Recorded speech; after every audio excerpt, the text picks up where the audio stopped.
ಅದೇನಪ್ಪಾ ಅಂತಂತಂದ್ರೆ ನಿಮ್ಮ ಕೈಲಾದಷ್ಟು ಸಹಾಯ ಈ ಚಾನಲ್ಗೆ ಮಾಡಿ ಹಾಗೂ ನಿಮ್ಮ ಧ್ವನಿಯನ್ನು ಕಾಪಾಡಿಕೊಳ್ಳಿ.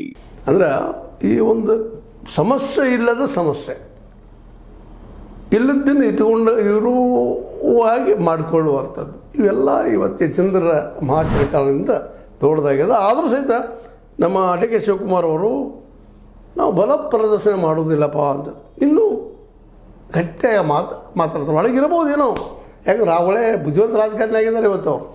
ನಮ್ಮದೇನಿಲ್ಲಪ್ಪ ಬನ ಬಡದಾಟ ಇಲ್ಲ ಏನಿಲ್ಲ, ಅದ್ರ ಅವಶ್ಯಕತೆ ನನಗಿಲ್ಲ. ನಂಗೆ 140 ಮಂದಿ ನನ್ನದೆಲ್ಲ ಶಾಸಕರು ನನ್ನವರ, ನನ್ನ ಅಧ್ಯಕ್ಷ ಅವರು ಮುಖ್ಯಮಂತ್ರಿ, ಅದಕ್ಕೆ ಅಡ್ಜಸ್ಟ್ ಮಾಡ್ಕೊಳ್ತಾ ಇದ್ದಾರೆ ಬ್ರೈನನ್ನು, ಮತ್ತು ಅದನ್ನು ಹೊರಗೆ ಹೇಳ್ಕೊಳ್ತಾ ಇದ್ದಾರೆ.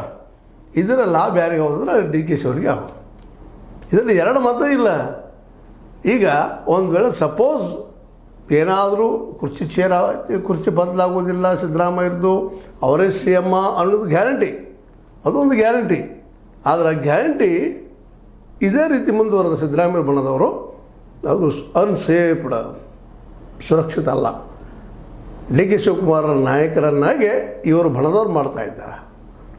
ಡಿ ಕೆ ಶಿವರ್ ಗೊತ್ತಂತ ಬಲ ಎಷ್ಟದ ಏನಂತ, ಹಿರಿಯರು ಯಾರು ಬರೋದಿಲ್ಲ, ಜೊತೆ ಸತೀಶ್ ಜಾರಕಿಹೊಳಿ ಜೊತೆಗಿದ್ದಂಥವ್ರು ಬರೋದಿಲ್ಲ, ಜೊತೆಗೆ ಇನ್ನೊಬ್ಬ ಪರಮೇಶ್ವರ್ ಅವರು ಇದ್ದಾರೆ ಅವ್ರು ಬರೋದಿಲ್ಲ, ಎಚ್ ಕೆ ಪಾಟೀಲ್ ಬರೋದಿಲ್ಲ, ಎಲ್ಲ ಸೀನಿಯರ್ಸ್ ಇದ್ದಾರೆ ರೀ, most seniors of that party.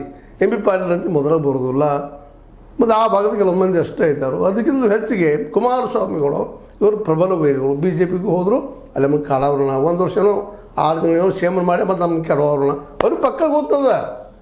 ಇದರಲ್ಲಿ ಎರಡು ಮಾತೇ ಇಲ್ಲ. ಎಚ್ ಕೆ ಕುಮಾರಸ್ವಾಮಿ ನಮ್ಮ ಎಚ್ ಡಿ ಕೆ ಅವರಂತೆ ಬಿ ಜೆ ಪಿಲಿ ಇದ್ದಾರೆ ಇವತ್ತು. ಅವರು ಬಿ ಜೆ ಪಿ ಜೊತೆಗೂಡಿದ್ದಾರೆ, ಮತ್ತು ಇವ್ರನ್ನ ಬರ್ಕೊಡ್ತಾರೆ, ಬೆಳೆಸ್ತಾರೆ ಅವರು, ಅದು ಗೊತ್ತದು. ಅಷ್ಟು ತಿಳಿಲಾರದ ದಡ್ಡ